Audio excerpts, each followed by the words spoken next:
मुंब्र्यात मतदान केंद्रावर रखडलं मतदान प्रक्रिया धीम्या गतीनं मतदारांच्या लांबच लांब रांगा लागल्या।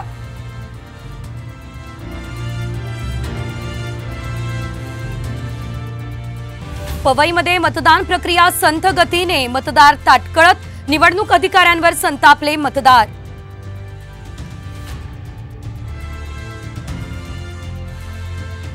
तळपत्या उन्हात मुंबईकर मतदार तासनतास रांगेतच। आदित्य ठाकरे यांनी निवडणूक आयोगासाठी जारी केला व्हिडिओ।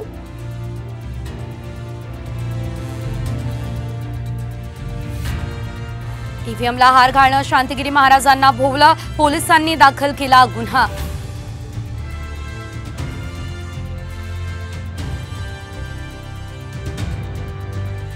राज्यात दुपारी 3 वाजेपर्यंत 39% मतदानाची नोंद, तर दिंडोरीमध्ये 46% मतदान। भिवंडीमध्ये सर्वात कमी मतदानाची नोंद।